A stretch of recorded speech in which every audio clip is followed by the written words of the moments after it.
Okay, so back to the cabinet. I got pulled away, had to finish up a couple of little jobs, so I do apologize for that. So now we're on to really the last kind of major element of this piece. So it's the door. Once we have the door, then it's just the shelves, and the shelves are pretty straightforward. But we are onto the door. I'm just going to talk a little bit before I start getting into it, how this door goes together. So a few things to point out that are very important. The stiles and rails are different thicknesses. So the stiles are 7/8 inch thick, and the rails are all 3/4 inch thick. And when this door goes together, it's basically flush on the back, and then the stiles step 1/8 inch forward from the rails on the front, and it just gives it kind of a nice look.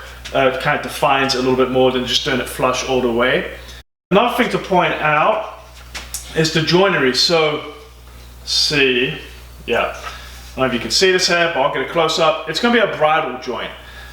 Really nice, you know, joint. It's very strong, kind of fun to do. I'll be doing most of this on the table saw of a dado stack. But the big thing to point out with this, when you look at the cut list, so I do have the plans for it, which you can get at philipmortyfurniture.com underneath plans. But in the plans, I try to you know, make notes so it's clear, but I know it can be a little confusion sometimes when you haven't designed the piece and you're not in the mind of the person that did design it. So these videos hopefully will be very helpful to people that want to build this and have the plans. You'll notice the top rail, mid rail, and the bottom rail are all the same length. And the top and the bottom are actually longer than it needs to be, because I'm letting these tenons stick out proud on all four corners, because this one down at the bottom right, I'm going to leave a little bit proud, and I'm going to shape it and use that as the pull. So that's an option. You can do that or not do that. But that's why it's a little bit longer. The middle one, you want to keep the middle the same as the top and the bottom, because it's a lot easier to do all the tenons, keeping them long, although this guy only has a little tiny tenon on it. But if you go ahead and cut it to the actual tenon length, like the final length on all three, then you're going to have to do different setups to get the shoulder cut to be the same. So basically, the way you want to approach this is make these all the same, equal length. Then you're going to create the same shoulder to shoulder, what that shoulder to shoulder cut is, right? And the shoulder to shoulder means, let's see if I can pull this apart. Right there, this is the shoulder to shoulder. And I can't remember what it says. I think it's 8¼ inch in the cut list. But you want to make sure that these are all the same on all three of them, and that way the door is going to be nice. The stiles will be parallel to each other. And you're not trying to match that middle rail and get things a little off. It might be gapped, it might bow it out. It's just a lot simpler to treat them the same. And then later on, you can cut it down. I mean, this is a tiny one, and ours is going to be a little bit different, but you can cut that tenon length down later. Even if the tenon is a little gapped in the mortise, as far as the length goes, that's okay. That's kind of ideal. You don't want it to bottom out. Who cares, right? The shoulder is the important thing, the shoulder to shoulder. So just want to point that out. When we go and start doing this construction, I will be doing the grooves first, and I'll be setting up, everything will be referenced from one face. So probably the back side will go up against the fence of the table saw, and all the faces will be marked, and they'll be pointed outwards for all of this. So, you know, you want to get your parts, which I have here, all set up. Left, you know, right style, top, bottom, everything's marked very clear with the faces. And now I can go over to the saw, set up the height for the data, for the grooves, and start doing that with the faces all facing out. And I'll probably start with the stiles because they're the deepest groove. There are different depths. So the stiles have a 1/2 inch. I think the top and bottom rails are 1/4 inch deep. It's all 1/4 inch wide, but the depth does change. And in the cut list, I kind of lay that all out for you. One thing that's going to happen, since these panels again are not 1/2 inch thick, but instead of me trying to make this flush like I did on the back panel in the 3/4 inch style rails, sorry, instead of trying to make this guy flush, I really want to get it as centered, that tenon as centered in this as possible. It just is going to look better. And then this guide basically would mean it will step back about a 1/16, which is fine. It'd be a nice look too. So step back from the actual rails about a 1/16 and about an 1/8 from the actual stalls. That was a lot of information. So we're gonna get into it. We're gonna go over to the dado stack on the table saw. I've already set it up for 1/4 inch wide, and I've set the height up to 1/2 inch, and I've set it to basically deliver right in the center. So it's about, it's a 1/4 inch off the fence, quarter, quarter, quarter, pretty simple, and start running these guys.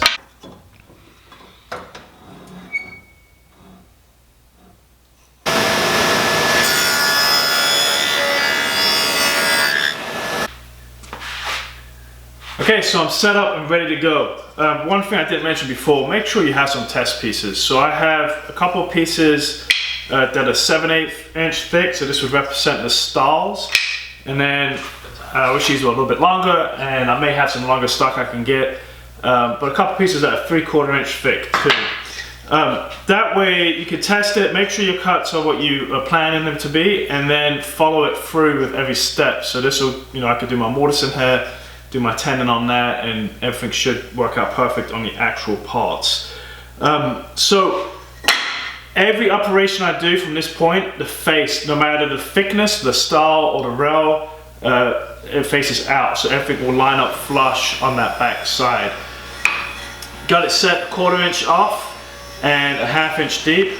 Gonna run my stalls, and then all I do from then is lower it down a 1/4 inch, because it only needs to be a 1/4 deep, and that will be the bottom, top, and the mid rail. Later on, you'll see that we're turning the top rail, that groove we did in the top rail, and the groove in the top side of the mid rail, we'll turn that into a rabbet by just running it back across the saw with a blade, just a regular saw blade in, and basically drop that little piece off, and that way it will allow the glass to go in, or an accent panel.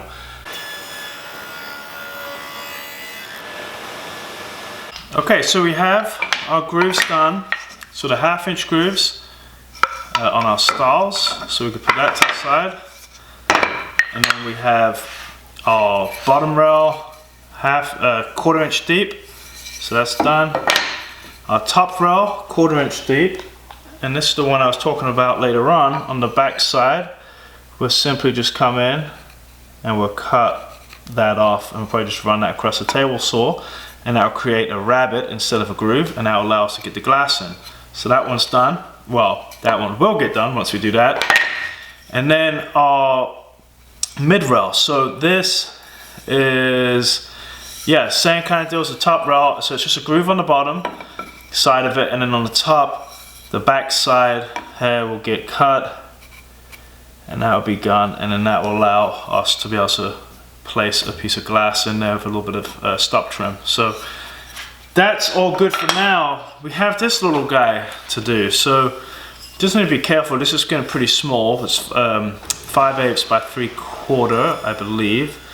Yep, and we just need to do our groove. So nothing changes as far as this goes. Put your face out, run up against the fence. We just need to go to an 1/8 inch. So it's a really shallow groove, but remember there's not a whole lot here. And this will probably get glued into those plywood panels, so it's more decorative than anything. It's just to divide up those two panels. Okay, so now we're on to the mortise for the bridle joint. So a few things to point out for that. In the past, when I teach this, catch a student quick enough before they start doing this, or they just get a little confused, is a lot of times when they think about this bridle joint, they're looking at this rail, which is 1 3/4, and they're thinking, well, this is flush to this, right, to the top of the stall, so the blade height should be 1 3/4. That's not the case. It's basically this measurement here, from there to there, because of this groove. So it's 1 1/2. That's what we need to do. We need to cut this 1 1/2. So I just used my little scrap piece, my little tester, set that up there, and raise the blade until it came to the bottom of that groove, which is 1 1/2, or it's the actual, so if it's a little less or more, it's gonna match it. And that's what you wanna be aiming for. I'm going to be using this little jig, nothing real fancy, and quite honestly, if I didn't leave my tenon and jig at the school that I teach at, which I can't get to right now, I would have used it. So I made this out of some scrap pieces I had laying around, but it works pretty well riding off the fence. If you're going to do something like this, there's many different ways to do it, but really it comes down to, you know, it's going to be square and set up right. So you're going to make sure it's nice and square this way, and then your fence needs to have some kind of adjustment so you can square it this way too. And my one's been bumped, so that is definitely not square. So I will, okay, it's not even tight, but I'll make sure that's square, this looks good, and then we're ready to go. When we do this, I'll probably do face out. I will do face out because everything needs to be flush to the back. But I'll basically line that guy, clamp it, and then line the groove to the blade, because the mortise, you know, for the groove and the actual mortise for the tenon are all in the same path. So that's why I like doing it this way. It lines everything up for me. It's just easier. Once those are cut, then it gets onto the tenon, which I'll be doing with this too, and probably a single blade. And that's a little bit more tricky. I could do it with the stacked dado too. I'll see when I get there. All right.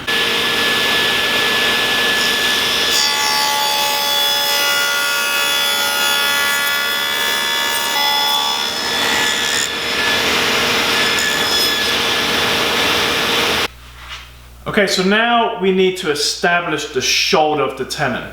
And that's going to be done first on the sled, and then we'll bring it back into that jig and actually take away the cheeks.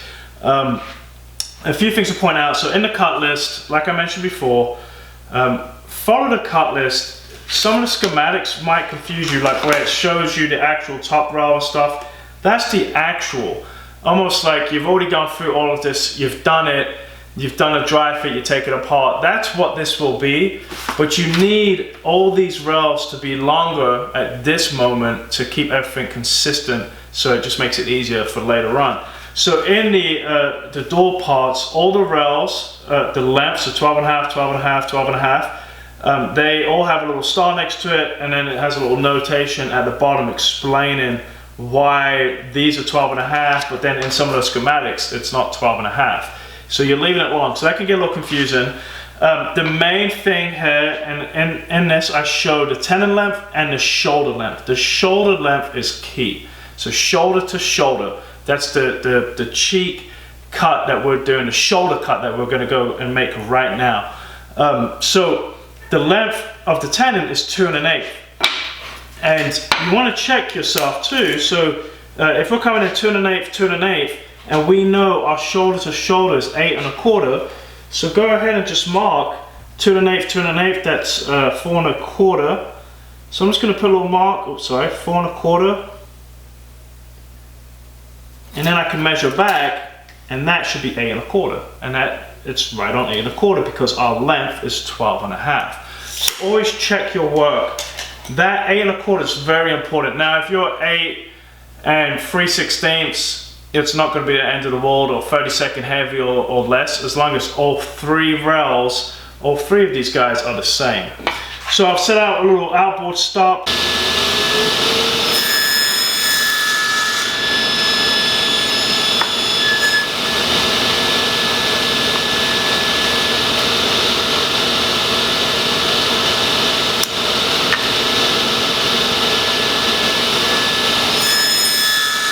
There they are.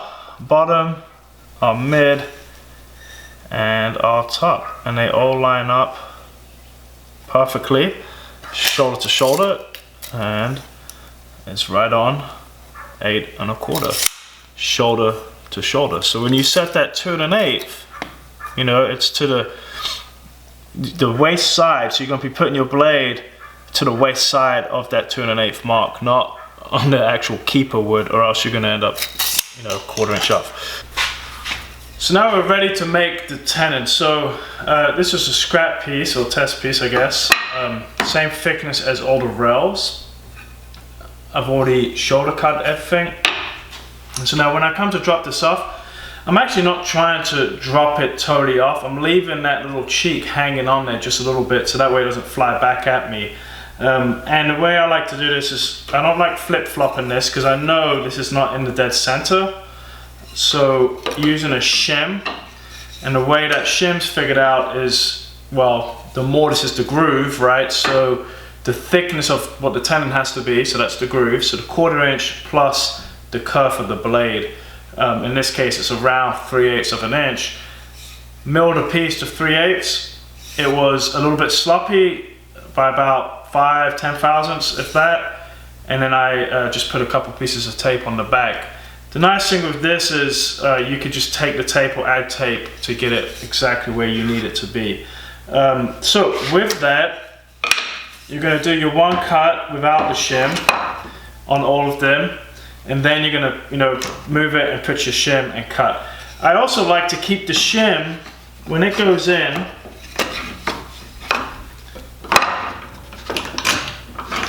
I like to keep the shim, I don't like pushing all the way down. I like to keep it just up a little bit, then clamp it. So that way I'm not binding this cut up against the shim, which could get a little bit dicey.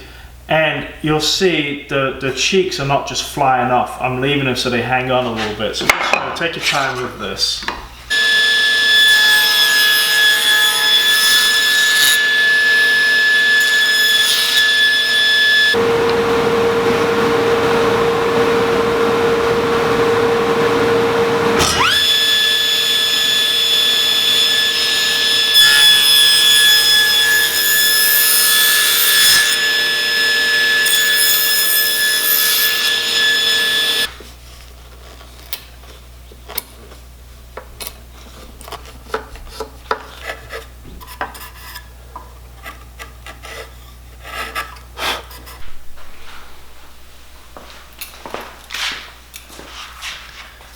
Now that we have the panels cut to final length and width, we're ready to start rabbiting.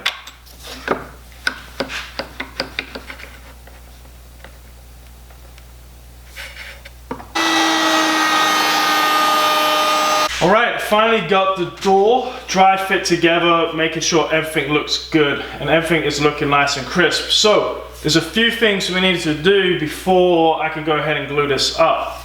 One of those things, if you remember, we left these like little horns long, and it was really just for this guy at the bottom right. And this is totally an option. You don't have to do this. I may not like it. I may end up doing it, finishing it, and thinking it's kind of goofy. But I just rounded that over. So you want to do that before you glue it up. It's a lot easier. So that's going to be the little handle to grab at the bottom. The other thing to do, obviously, is we're going to have to sand all these parts out. Only the face and the edges, very carefully on the edges, because you don't want to jeopardize that joint. But don't sand the back, because the back's flush, so that's going to get sanded afterwards. The pre-finishing part, I probably will do the panels. I'll probably pre-finish the panels, just because it'd be a lot easier to do that instead of trying to spray and get it all in the corners. When you're spraying, you got to think a little bit differently for stuff like that. But I can't pre-finish anything else because this is flush. If I stepped the rails back on the front and the back, I could have pre-finished pretty much all of it, and then you have to deal with the edge. Anyhow, so it's the whole thing, but I'll probably pre-finish these guys. The really important thing you need to do for sure are the top rail and this mid rail. So you can see I've already created that rabbet. So if you remember, we had a groove there, and I spoke about that will be created into a rabbet. So I just simply went to the table saw, lined it up, and cut off that bottom side of the groove. That way it will allow us to put our glass or our panel or whatever you guys want to put in there. But we still need to deal with this part. This is the more tricky part. So I put a dry fit, got everything where it's meant to be. Now I can mark it exactly where it is, and then I'll take it apart. And I like to do this once it's apart, it's just easier for me. And then it's just a matter of like scribing and then chiseling, little hand saw work, chisel work, and just cut that guy out so it'll be a 1/2 inch back, and then to those marks, to those extremes. Once that's done and sanded and pre-finished, it's glued up, then it starts sizing the door to the opening. It's really close right now, but it needs to be sized to the opening. And then the last part is the hinge. So we'll get that hinge done, and yeah, it's almost finished, so that's kind of exciting.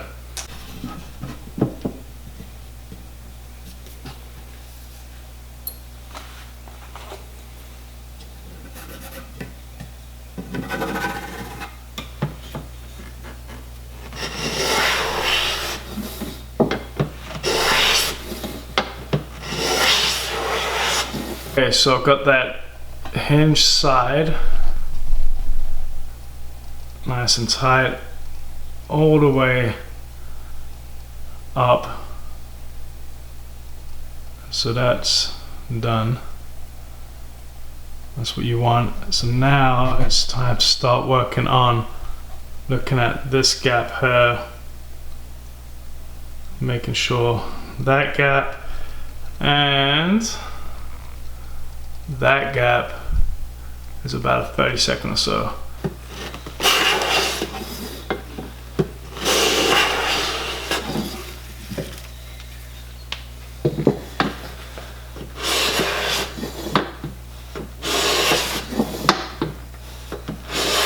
Gap there, and then let's see if I can come down here.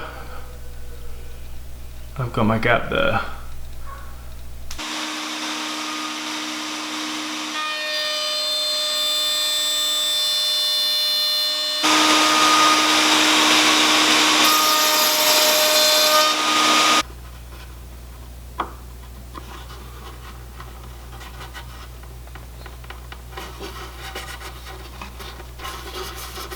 So now it's time to fit the door. This is where knife hinges get a little bit weird. So you can't just screw them on, or else it's not going to work. You won't be able to get it in. I'm going to do a fit before I end up actually pre-drilling. But once I'm happy with it, I'll put these guys in, I'll pre-drill them, and then you slide it in, and then you can screw it in. But you don't want to do that ahead of time, because if you need to move this at all, you're going to kind of mess it up. I put it in, and I noticed I needed to just take a little bit off the mortise, so I just chiseled it back a little bit. So here's the awkward way to get them in, is you take, the bottom one's in place, you take the top one, get your little finger on that guy, and then I just slide this in.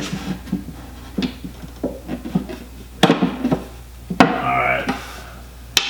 So now they're both started in the mortise, so now you should be able to slide it in. Pretty much everything's done except for the shelves, and I'm gonna just leave this out because that's kind of optional to what you want to do. You could even put another type of wood panel in there, you could put fabric in there, you could do something like Kamiko, or just put glass in there. I'm probably going to put glass in there, but I won't do that in the video. It'd be real simple, just cut it and make a couple little stops, nothing to it. So now the next thing to do are the shelves.